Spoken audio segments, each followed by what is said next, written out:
In the dead of night over the Persian Gulf, routine turned to crisis in an instant.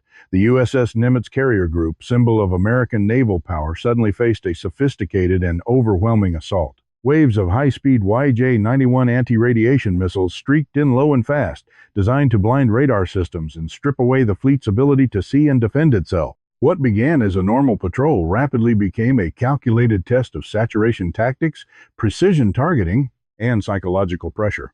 As alarms blared and systems strained under the barrage, the real battle emerged, not just surviving the hits, but holding control when visibility faded and uncertainty took over. This was modern warfare at its most unforgiving. You know, there are moments in history where everything feels normal until suddenly it isn't. This story begins like that. A calm sea, quiet radar screens, routine patrols, just another night for the U.S. Navy in the Persian Gulf. The kind of night where nothing seems out of place until everything changes in seconds. Somewhere far away, decisions had already been made. Not loudly, not publicly, quietly, calculated. And once those decisions were set in motion, there was no turning back. Near the coastline, deep inside, hardened air bases and hidden hangars aircraft were being prepared.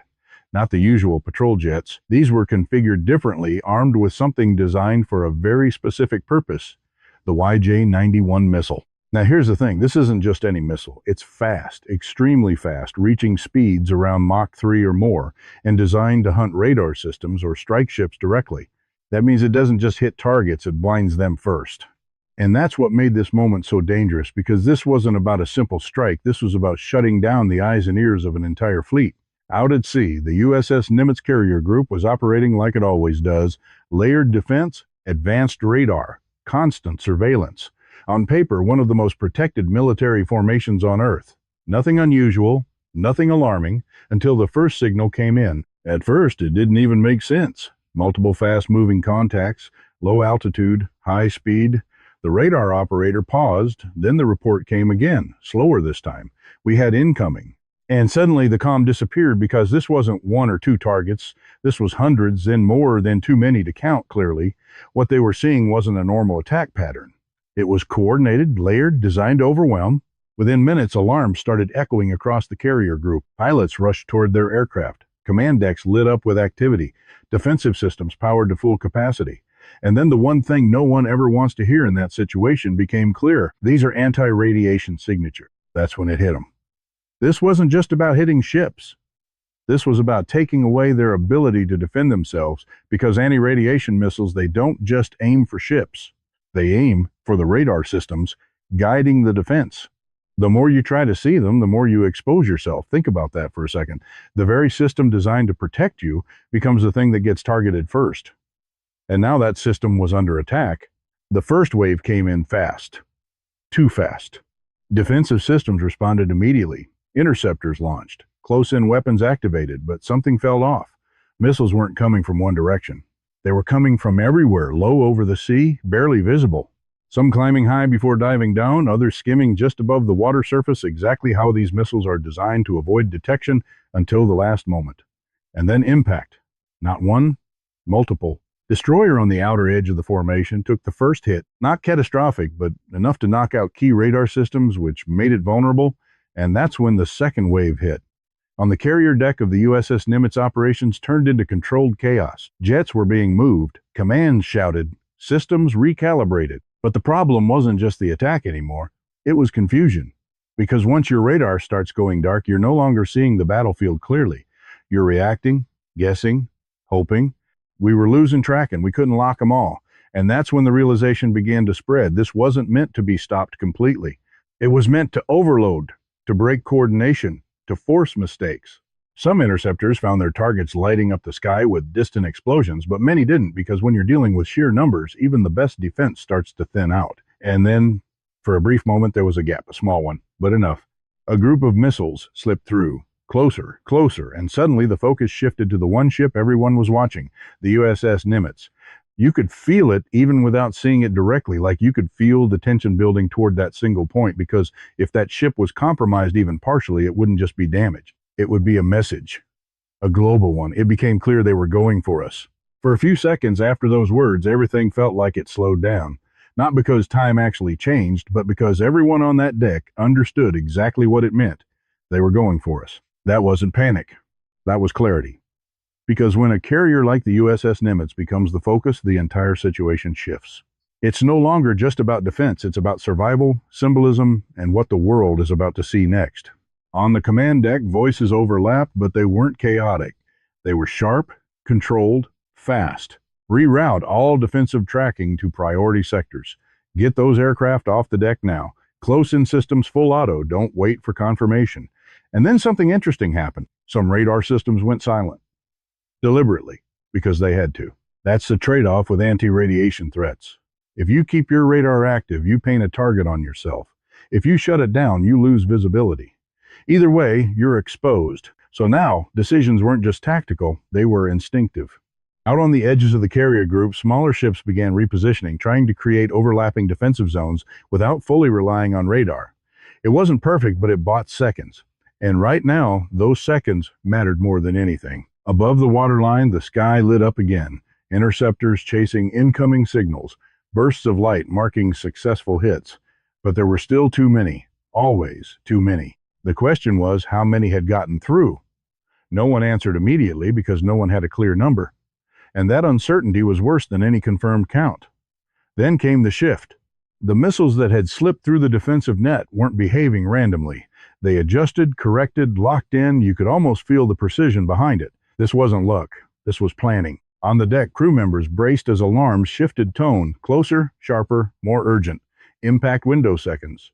And in that moment, everything narrowed down to instinct, not strategy, not planning, just reaction. The first impact wasn't what people expected. It didn't hit the center. It struck near the edge, targeting support systems rather than the most obvious structure, which told you everything about the intent. This wasn't about one dramatic strike. This was about weakening piece by piece. The deck shook. Not violently, but enough to throw people off balance. Equipment rattled. A section of operations lost power for a brief second before backup systems kicked in. Damage report? Minor structural impact. Systems fluctuating, we were still operational. Still operational. Those two words carried weight because it meant the situation hadn't crossed the line yet, but it was getting close. Another incoming alert, closer this time, and now the defenses were thinner. Some systems had already engaged multiple times, others were offline or recalibrating. This is what saturation does. It doesn't just hit you, it stretches you until gaps appear. And those gaps are where everything changes. A second impact, then a third intercepted, just in time detonating close enough to send shockwaves across the deck. Crew members shielded themselves instinctively. Keep moving. Stay focused, because stopping even for a moment wasn't an option. Meanwhile, beyond the immediate chaos, something bigger was unfolding. Other ships in the group were still engaged, still trying to hold the line, but their formations were no longer tight. The structure had loosened under pressure. And when structure loosens, coordination becomes harder, communication gets delayed, decisions take longer, even if it's just by seconds, and again, seconds matter. Back on the carrier, a senior officer stepped forward looking across the deck, smoke rising in thin lines, personnel still moving, systems still responded. Then the question was whether we were still in control. No one gave a confident answer, not because they didn't want to, but because at that exact moment, control wasn't something you could clearly measure anymore. It wasn't gone, but it wasn't solid either. It was slipping, not dramatically, not all at once, but enough to be noticed. Much like certain Washington briefings that continue to project confidence even as the situation evolves, and far beyond the immediate battlefield signals were already being picked up. Early reports, unconfirmed data, fragments of what was happening. In Washington, D.C., military analysts began seeing unusual patterns, partial outages, disrupted signals, sudden changes in fleet positioning.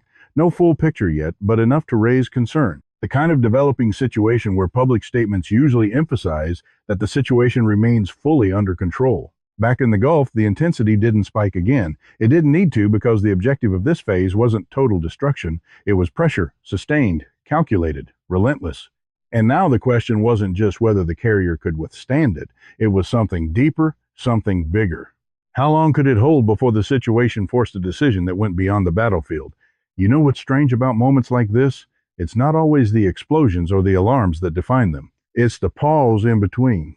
That short, heavy silence where everyone is waiting to see what happens next. Out on the deck of the USS Nimitz, that silence didn't feel calm.